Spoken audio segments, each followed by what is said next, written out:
आपका स्वागत है साहित्यिक पाखी यूट्यूब चैनल पर। सभी श्रोताओं का हार्दिक अभिनंदन। लीजिए सुनिए श्री जैनेन्द्र कुमार द्वारा रचित कहानी जनार्दन की रानी। सनातन काल में एक राजा जनार्दन थे। जब से लोग जानते थे तब से उन्हीं का राज था। उस राज से बाहर भी धरती है, ऐसा नहीं माना जाता था। अखिल भूखंड के वह एक छत्र अधिपति थे। राजा जनार्दन अपनी रानी से बहुत अभिन्न थे। उसी के लिए अपना जीवन मानते थे। रानी ही उनकी केंद्र थी, सर्वस्व थी, स्वप्न थी। राजा जनार्दन को राज करते शताब्दियां हो गईं। जैसे अन्यथा कुछ संभव न हो, यही सनातन विधान हो। तब सब अपने कर्तव्य में रहते थे और दूसरे के अधिकार की मर्यादा रखते थे। एक दिन राजा ने प्रधान सचिव को बुलाया। कहा, देखो अब हम जाएंगे। एक कल्प बीत गया। हमको और ग्रहों में जाना है। जानते हो यह राज किसकी शक्ति से और किसके आशीर्वाद से चलता है? सचिव ने कहा, महाराज के प्रताप से। राजा ने कहा, नहीं मंत्री, महारानी के श्रम और सेवा से। वही तुम सब जन की माता है। मैं जाऊं तब उन्हीं के निमित्त तुम्हें रहना और उनके अनुकूल शासन कार्य चलाना होगा। हर बात में उनकी ही सुविधा सर्वोपरि मानना। आप कहाँ जाएंगे? महाराज, ब्रह्मांड अनंत है, सचिव, और ग्रह मंडल अनेक। आवागम तो लगा ही है। सचिव के अनंतर राजा ने रानी से कहा, आज मैं व्योम यात्रा पर अकेला जाऊंगा। प्रिय, चिंता न करना, रानी ने कहा, आज न जाओ, आर्य शुभ योग नहीं है। राजा हंसे, बोले, तुम साथ चली हो तब शुभाशुभ योग का ध्यान किया गया है, ऐसा याद नहीं आता। आज क्या है? रानी बोली, आर्य जानते हैं आज क्या है? आर्य इस बार लौटना नहीं चाहते हैं। यह तुमने कैसे अनुमान किया? शुभे मुझसे भी अधिक प्रिय है और श्रेय है, वहीं जाते होंगे। इसी से तो आर्य आज मेरा साथ नहीं चाहते हैं। राजा ने कहा, यह सच है शुभे। तुम्हारे पार भी बहुत सृष्टि है, तुम रुष्ट तो नहीं हो? नहीं, रुष्ट नहीं हूं। आर्य रहे, इससे इतनी कृतार्थ हूं कि जा रहे हैं, इसके लिए भी कृतज्ञ ही हो सकती हूं। मेरा हित आर्य में है और आर्य की स्मृति मेरी संपदा है। यह निधि मुझे बहुत है। मेरा सब आर्य का ही तो ऋण है। राजा ने कहा, रानी, मेरे रहते तुम अपने को दासी रखे रहीं। अब तुमको सम्राज्ञी बनना है।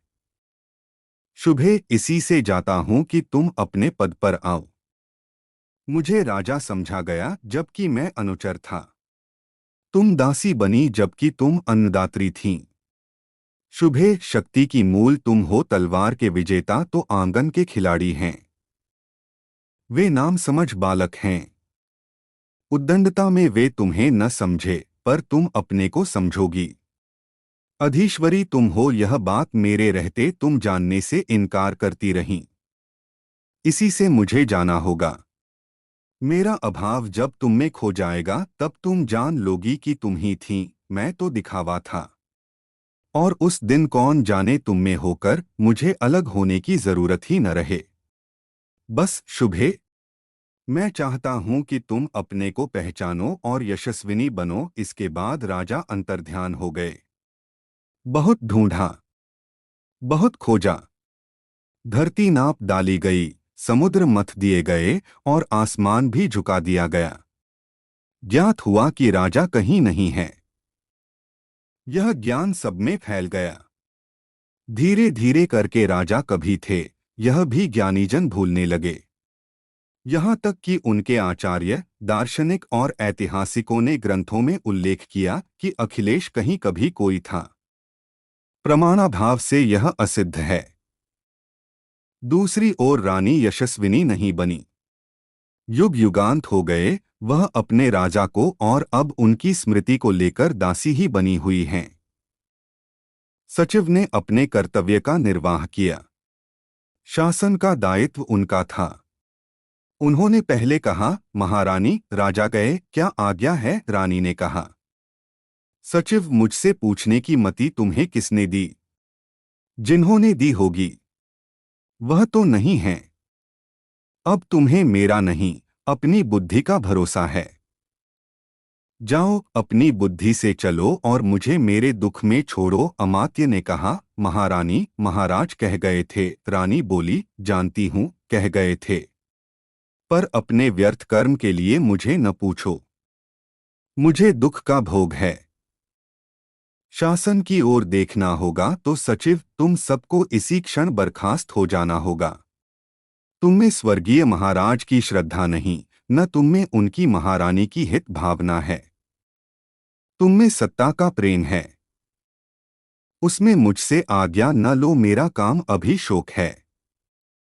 जाओ, अपने से तुम निपटो। जाते हुए सचिव को रोककर रानी ने फिर कहा, सचिव, तो तुम्हारे दार्शनिक और ऐतिहासिक खोज समाप्त कर चुके जी? तो वह नहीं है, कहीं नहीं है। विद्वान ऐसा ही विवेचन करते हैं, पर तुम तो जानते हो वह थे जी। लेकिन विद्वानों से अधिक मैं कैसे जान सकता हूँ?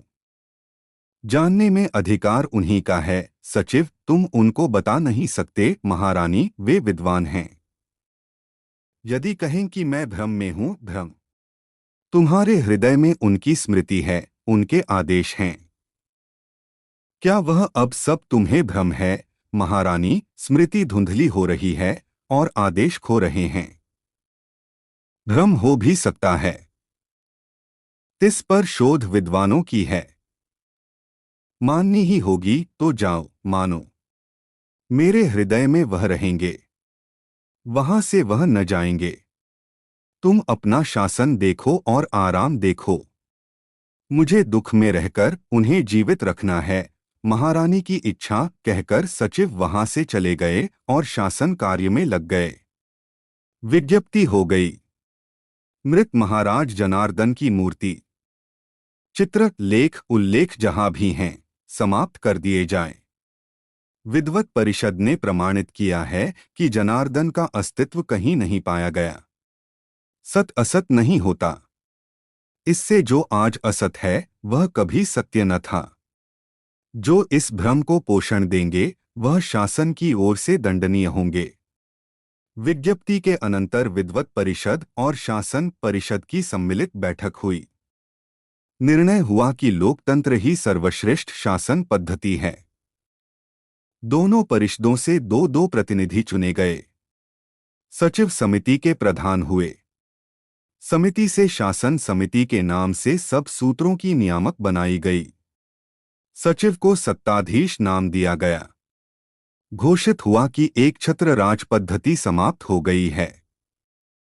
विकासशील सभ्यता के लिए वह कलंक थी। यहाँ सब बराबर हैं और लोकमत पर जिसका आधार नहीं है वह तंत्र निरंकुश है।